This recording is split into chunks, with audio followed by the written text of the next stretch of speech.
Queremos compartir con ustedes la segunda parte de el tema que iniciamos el día anterior a este.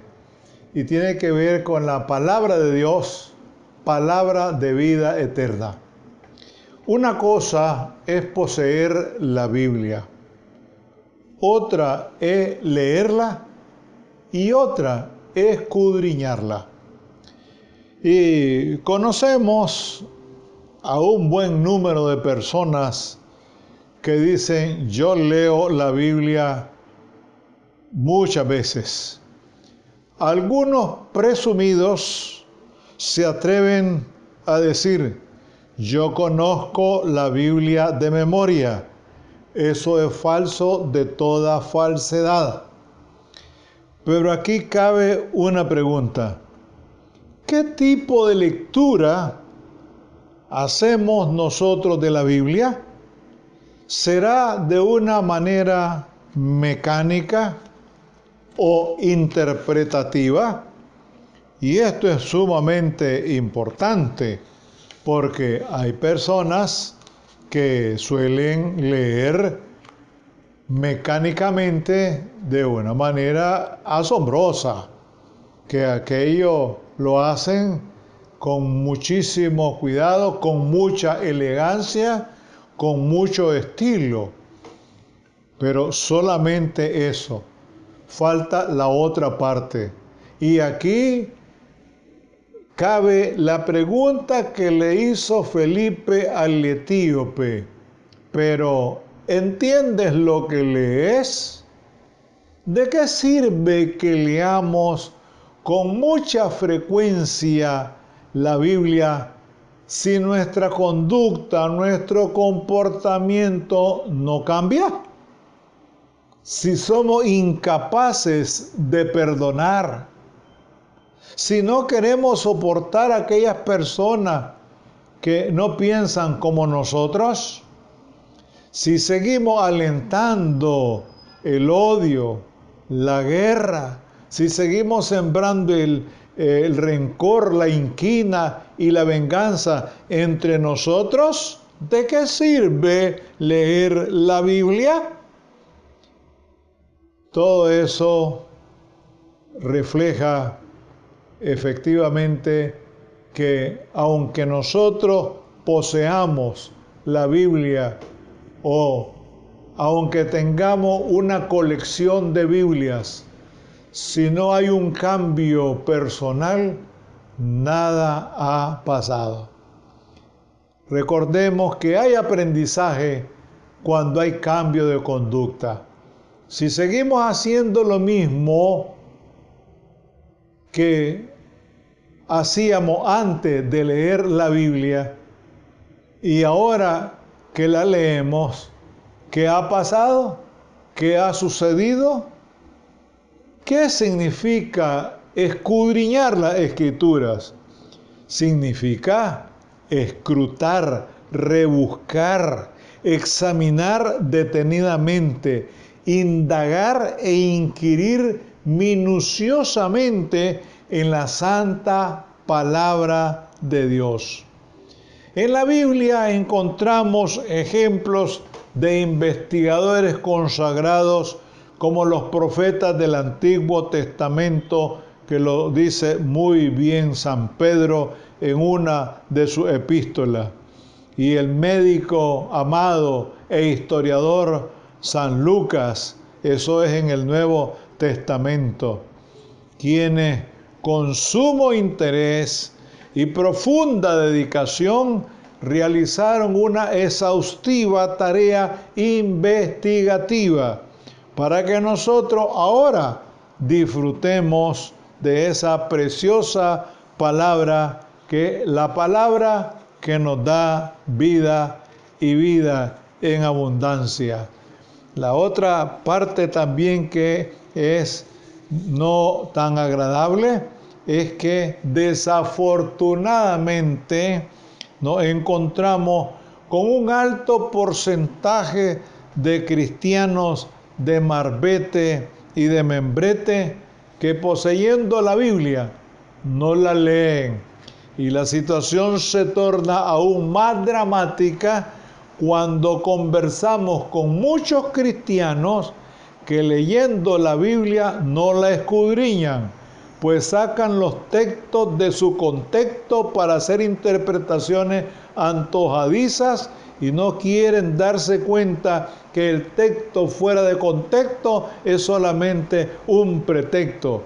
¿Y cómo se explica este fenómeno tan raro? En primer lugar, muchos cristianos vivimos de las apariencias. Nos agrada mucho que la gente nos vea que somos portadores de la Biblia. Nos sentimos orgullosos cuando llevamos una hermosa Biblia a la iglesia. Pero cuando se nos pide que busquemos un pasaje del Génesis, nos vamos al Nuevo Testamento. Y cuando nos solicitan que busquemos un pasaje en el Apocalipsis, nos vamos al Antiguo Testamento. ¡Qué pena!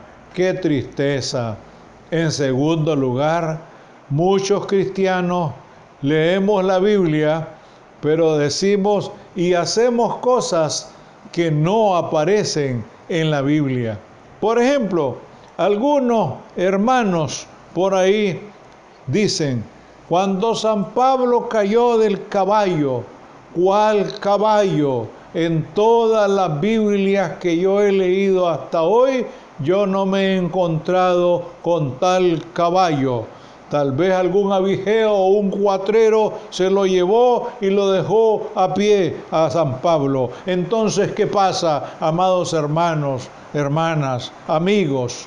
Una lectura que no es interpretativa es una lectura que no es escrutadora, examinadora y profunda. Tampoco es transformadora y mucho menos responsable. Lutero dijo unas palabras que para mí han resultado emblemáticas. Hay que interpretar la Biblia desde la Biblia. Por eso hay que quemarse las pestañas y hay que desvelarse. Aquí también conviene detenerse en lo siguiente en cuanto a la interpretación de la Biblia. Algunas personas suelen decir que en la Biblia hay muchas contradicciones. Sencillamente usted no ha estudiado la Biblia si dice que en ella hay contradicciones. Sencillamente usted no ha logrado profundizar con detenimiento el contenido de la Biblia como para calificar y decir de ella que hay contradicciones. Ahora, ¿qué encontramos nosotros en ese ejercicio? Es decir, en las Sagradas Escrituras, ¿qué es lo que encontramos? Lo que nada ni nadie en este mundo nos puede dar: la vida eterna y el testimonio de Jesús. Sencillamente eso. La vida eterna está en Dios, en el omnipotente, en el omnipresente, en el omnisciente, en el creador, en el hacedor del universo, en el Altísimo, en el Rey de reyes y Señor de señores, en Jehová de los ejércitos, en el Dios de Abraham, de Isaac, de Jacob, el Dios del Éxodo, el Dios de Moisés, el Dios de los sabios, de los piadosos, el Dios de los profetas, el Dios de los apóstoles. La vida eterna está en el Dios nuestro, que es precisamente la única esperanza y la vida para toda la humanidad, no solamente para Nicaragua, sino para toda la humanidad, para todos los pueblos del mundo. Eso es lo que nosotros encontramos en la Biblia cuando la escudriñamos, cuando la examinamos con detenimiento. Y la expresión más concreta de la vida eterna está precisamente en el testimonio de Jesús, es decir, en el anticipo que presenta el profeta Isaías, en el admirable consejero, en el Dios fuerte, en el Padre de la eternidad en el príncipe de paz, en el siervo sufriente, en el Mesías prometido para los cristianos. La vida eterna y testimonio de Jesús son dos expresiones que tienen el mismo significado. Y esto nos permite elaborar un silogismo aristotélico, es decir, un argumento que consta de tres proposiciones, la mayor, la menor y la conclusión. Dicho silogismo se plantea así: la vida eterna está en Dios. Jesús y Dios son uno, por lo tanto, la vida eterna está en Jesús. Yo y el Padre uno somos, dice San Juan 10:30. El que me ha visto a mí, ha visto al Padre, dice Jesús allá a Felipe en San Juan 14:6. La expresión más humana de la vida eterna en Jesús la encontramos en la encarnación. Y aquel Verbo fue hecho carne y habitó entre nosotros, y vimos su gloria, gloria como la del unigénito del Padre, lleno de gracia y de verdad. San Juan 1:14. Otra expresión muy humana de la vida eterna en Jesucristo la encontramos en el niño Jesús que nació en Belén de Judea, en aquel jovencito de 12 años que dialogaba con los doctores de la ley, en el hijo de José y María, en el carpintero de Nazaret, en el hombre de Galilea, que en la sinagoga de Nazaret inauguró su reino de amor, justicia y paz, ungido por el Espíritu del Señor y anticipado en una profecía de Isaías. Todo esto lo encontramos cuando escudriñamos las Escrituras, y por eso esto debe ser un ejercicio permanente, sostenido, frecuente, persistente y pertinaz. Y si queremos confirmar, ratificar y corroborar que el testimonio de Jesús es vida y vida eterna, lo podemos descubrir en el Jesús que es amigo de publicanos, de pecadores y de rameras. En ese Jesús que no cede ante las tentaciones de Satanás. En ese Jesús que sana a los enfermos, que da de comer a los hambrientos, que expulsa a los demonios. En ese Jesús que no se deja chantajear, que no se deja manejar y que no cede ante las presiones del Imperio Romano. Todas estas evidencias nosotros no las vamos a encontrar jamás en el Corán, ni en el Popol Vuh, ni en el libro de Mormón, ni en el Zend Avesta, ni en el Código de Hammurabi, ni en las profecías de la Gran Pirámide, etc. El único libro en donde usted puede escudriñar la convicción, la certeza, la certidumbre, la seguridad de la vida eterna se encuentra muy claramente y de manera exclusiva en el bestseller de todos los tiempos, es decir, el libro más vendido en la historia de la humanidad.